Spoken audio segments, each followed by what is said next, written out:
Hello and welcome everyone. And today, it's really everyone. Usually I make videos for people like me. Geeks interested in math, computation and technical details. But my motivation stems from practical, concrete topics like implementing grading systems or making cube decisions. So today, I'm going to throw away the academic parts in my last video and repackage the useful bits for general consumption. It's still mathy. There's counting and adding and multiplying numbers and even one or two divisions. But that's unavoidable. Math is at the core of any mind game. And if you think it's not worth the effort, I totally understand. But I assure you, you need more math at the supermarket. Anyway, imagine you arrive at this position as white. It's 9 away, 9 away. Me? I might have automatically rolled on. But Will Snelling, a living legend, paused to consider whether to double or not.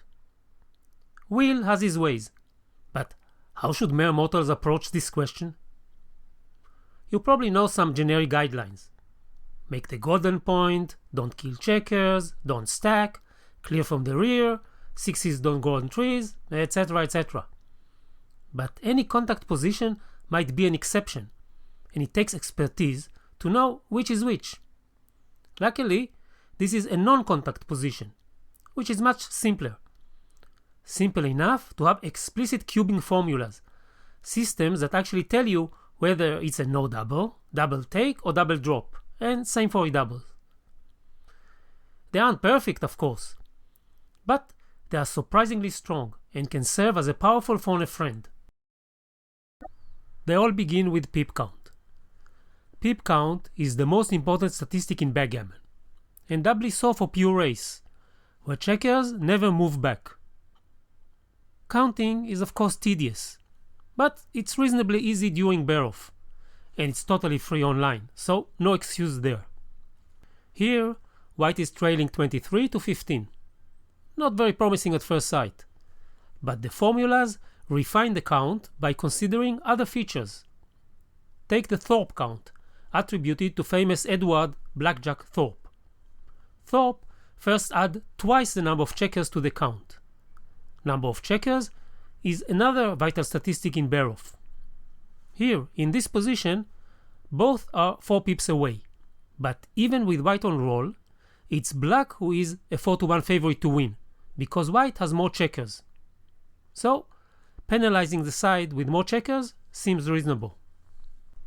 Next, Thorp subtracts 1 for each occupied point. A non-empty 4 point, for example, lets you efficiently bear off a checker upon rolling a 4. Otherwise, you need to move a checker to the 1 or 2 points, and those eventually are borne off with a 3, 4, 5 or 6, and thus wasting pips. In this position, for example, black and white have the same pip count and an equal number of checkers. And yet again, even though white is on roll, she is a small underdog because of those accumulated losses. And lastly, Thorp adds 1 for each checker on the 1 point. Again, because these create the most wastage. Finally, Thorp increases white count by 10%. This is done by dividing by 10 and ignoring the remainder, so very easy to compute. It seems strange to increase the count of the player about to roll and gain about 8 pips, but it probably compensates for the added power black gains after taking a double. And it just gives better answers, I checked. After adjusting, Thorp subtracts the counts to get the adjusted pip count difference D, which determines the cube action. If D is greater or equal to -3, that is, white is at most 3 behind, she should double. And if D is less or equal to -1, that is, black is ahead in the race, he can take. And if D is non-negative, it's double drop. And if it's -4 or less, it's a no double take. And white redoubles when 1 behind or better. So you need to remember just 3 numbers, -3, -1, and -1. -3 and -1 are the doubling window, where it's double take, and -1 is the redouble point. So According to Thorp, this position is a big no double take. Thorp was the first formula of its kind, and several variants appeared over the years. The word count, for instance, adds 2 for each checker above 2 on the 1 point, and 1 for each checker above 2 on the 2 point. Word also adds empty points instead of subtracting occupied points, but this has the same effect. The rest is similar to Thorp. Word's doubling window is -4, -2, -3, and he says the position is a double take. Keith deviates more.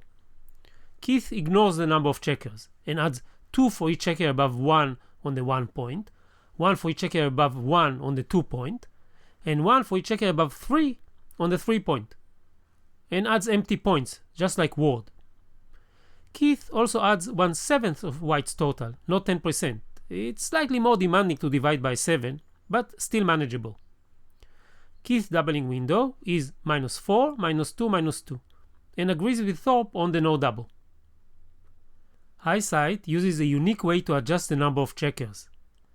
It adds 1 pip for each checker more than the opponent, so only one side gets a penalty. Isight uses a scheme similar to Keith, but starts from 2 or more on the 1 point and 2 or more on the 2 point. Isight also counts gaps only for the last 3 points, and a gap is counted only if the opponent also has a gap on the same point. The 6th point is not a gap since it's empty on both sides. Isight adds 1/6 of White total, so you need to divide the total by 6. And Isight uses the same doubling window as Keith, and also says it's a no double take. I'm speeding through the details, because I want you to concentrate on the common themes, and not on the fine print. You'll need to practice anyway, should you choose to use any. And this is not a tutorial, it's a lesson.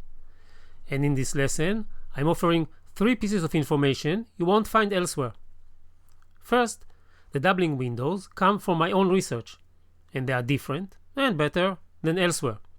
And if you wonder how I know that they are better, you'll have to suffer through my technical video. The second thing on offer is a new method I developed. Pep count uses just the pip count and the number of checkers. Simply increase the pip count by 4 for each checker remaining, add the usual 10% to the side on roll, and use this doubling window, -1, 3, and 1. There are, however, 2 tweaks for shorter races, when White's count is less than 20. First, round the number of checkers up to an even number. So 1 checker is counted as 2, 3 as 4, etc.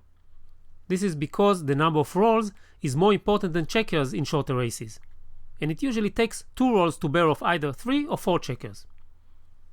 It lets Pep count, for instance, correctly classify this position as a double take.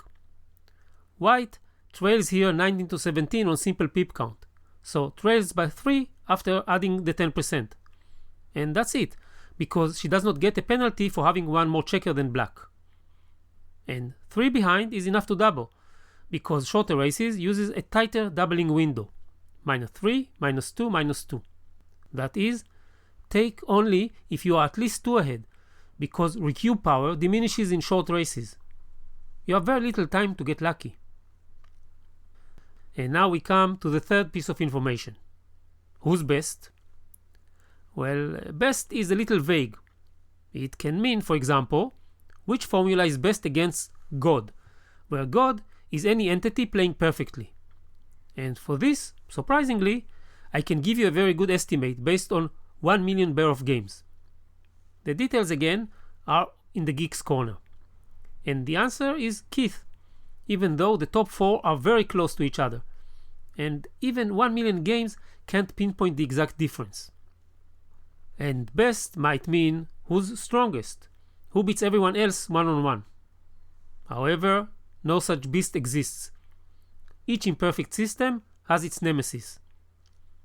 Also, no formula is useful if you can't compute it reliably over the board. So best might mean the system you are most comfortable with. In short, you'll have to experiment and decide for yourself. Pep count works for me because it's simple and robust.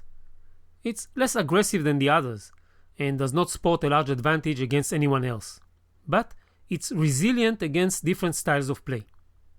That said, any of them is better than using nothing, provided you compute correctly, and remember it's only advice for money/unlimited play. There's no automatic advice on how to adjust for match play, yet. Still, most balance scores are similar to money, so you're pretty safe there.